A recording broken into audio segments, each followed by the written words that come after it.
Olá, meu nome é Otávio e eu sou residente do programa Residência Pedagógica Biologia. Eu estou aqui hoje para falar um pouco sobre evolução, mais especificamente sobre seleção natural. Antes de falarmos sobre esse assunto que é tão importante para a biologia, eu gostaria de te pedir que nos siga no Instagram, no @rpbiologia, para você ter mais contato com as nossas atividades. Para iniciar a nossa conversa, eu gostaria de falar sobre dois evolucionistas muito famosos, Lamarck e Darwin. Lamarck foi anterior a Darwin e ele criou as primeiras teorias evolucionistas. Ele falava sobre a lei do uso e desuso e da lei da herança de características adquiridas.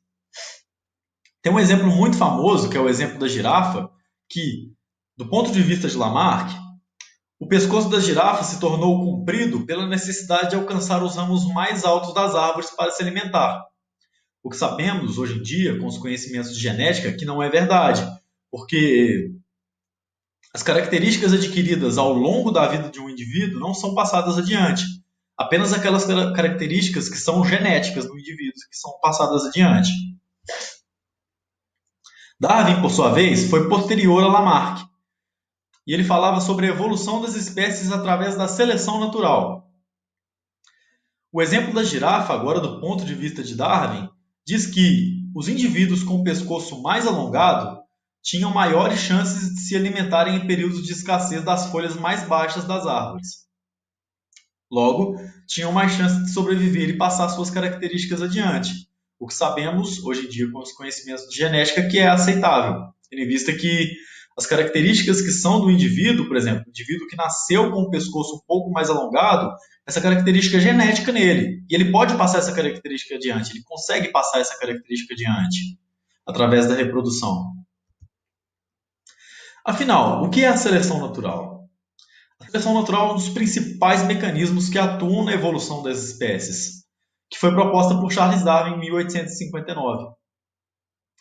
A seleção natural diz que, tendo em vista que existe uma constante luta pela sobrevivência no meio natural, a seleção natural é quem realiza a seleção dos organismos mais aptos a sobreviverem e passarem suas características, os genes, adiante através da reprodução. Por que eu coloquei genes entre parênteses nesse caso? Porque na época de Darwin não se tinha conhecimento sobre genética. Os estudos sobre genética vieram muito tempo depois com o Mendel, que nessa época de Darwin, a única ideia que tinha era que essas características eram passadas adiante, mas não tinham nenhuma complexidade, nenhum estudo sobre isso. Existem três fatores, que são necessários à seleção natural. O primeiro deles é o fator da variabilidade, que diz que é necessário que haja variação de características entre os indivíduos de uma espécie para que a seleção natural possa atuar. Ou seja, numa população onde todos os indivíduos são iguais, a seleção natural não atua, porque a seleção natural seleciona aqueles indivíduos que são diferentes, mas que essa diferença lhes proporcione vantagens nesse meio. O segundo fator é o fator da reprodução diferenciada, que diz que indivíduos com características favoráveis ao ambiente têm mais chances de se reproduzirem. E indivíduos com características desfavoráveis têm mais chances de morrerem antes de se reproduzirem.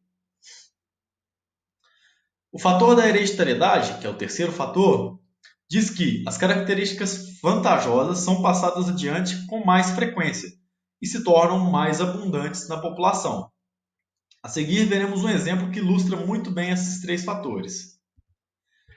E como a seleção natural atua? Pois bem, esse é o exemplo onde veremos como os três fatores atuam.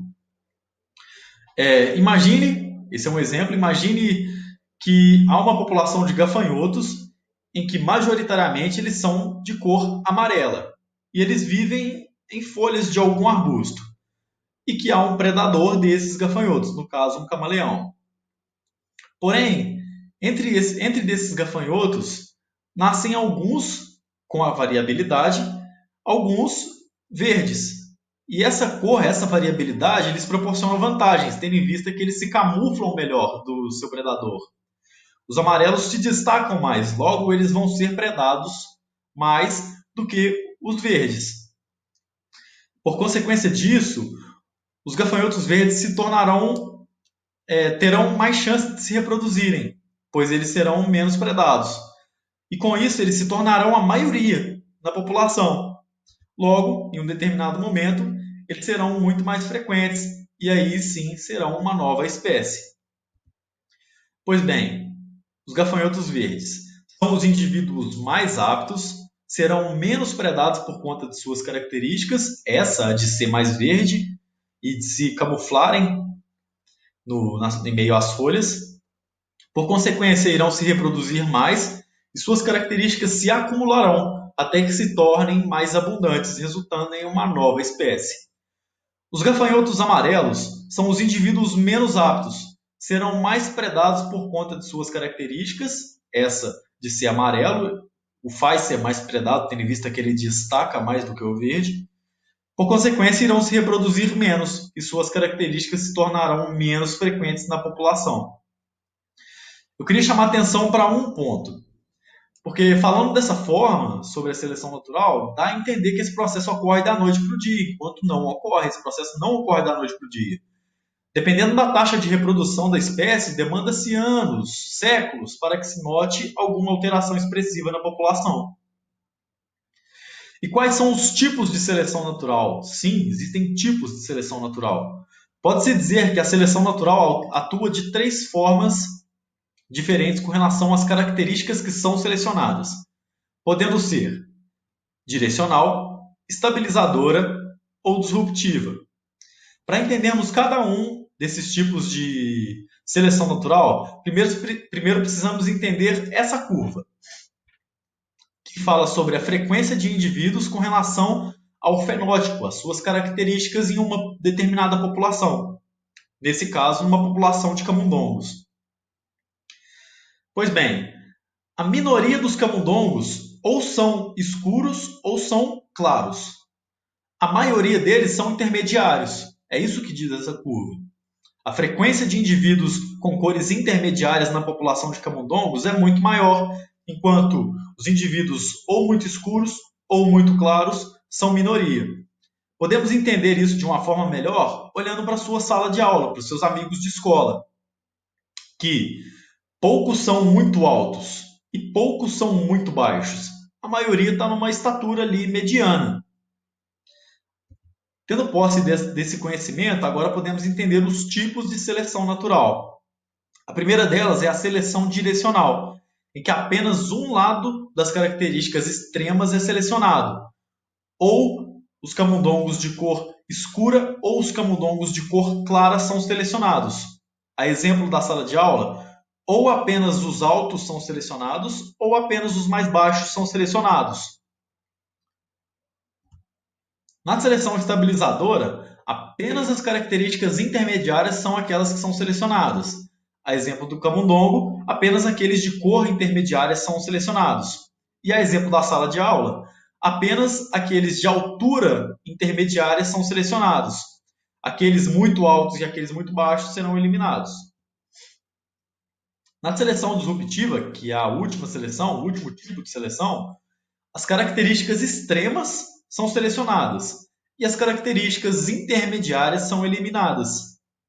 A exemplo dos camundongos, apenas os muito escuros e apenas os muito claros serão selecionados e aqueles de cor intermediária serão eliminados. A exemplo da sala de aula, apenas os mais altos e os mais baixos serão selecionados, os de altura mediana serão eliminados. Queria chamar a atenção para outro ponto. A seleção natural não diz que o mais forte é aquele que sobrevive, pois nem sempre o mais forte é o mais apto. Portanto, quem tem mais chance de sobreviver e passar os seus genes, as suas características adiante, é aquele que é mais apto, não o mais forte. Pois bem, agora podemos resolver algumas questões para fixar esse conteúdo. Primeira questão. Sabemos que existem 3 fatores que são primordiais para a ocorrência da seleção natural. Assinale a alternativa que indica quais são esses fatores. Letra A. Variabilidade entre os indivíduos, superpredadores, reprodução assexuada. Letra B. Superpredadores, reprodução diferenciada, escassez de alimentos. Letra C. Variabilidade entre os indivíduos, reprodução diferenciada, hereditariedade. Letra D, ausência de predadores, reprodução diferenciada e hereditariedade. Pois bem, pause o vídeo, leia toda a questão com atenção, marque a que você julgue correta e depois eu venho com o gabarito. Resolveu? Pois bem. Letra C de Charles. Variabilidade entre os indivíduos, reprodução diferenciada e hereditariedade. São esses os três fatores primordiais para a ocorrência da seleção natural, como vimos no início dessa aula. Questão 2. Proposta por Charles Darwin para explicar a evolução das espécies, a seleção natural diz que: letra A. Há uma constante luta pela sobrevivência no meio natural. Logo, os mais fortes sobrevivem. Letra B. Há uma constante luta pela sobrevivência no meio natural. Logo, os mais rápidos sobrevivem. Letra C. Tendo em vista que no meio natural há uma constante luta pela sobrevivência, apenas os indivíduos mais inteligentes sobrevivem e passam seus genes adiante.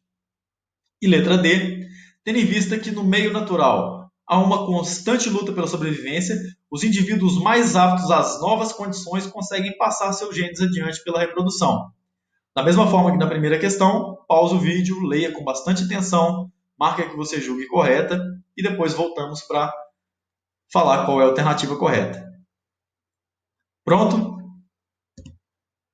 Letra D de Darwin. Tendo em vista que no meio natural há uma constante luta pela sobrevivência, os indivíduos mais aptos às novas condições conseguem passar as suas características adiante pela reprodução.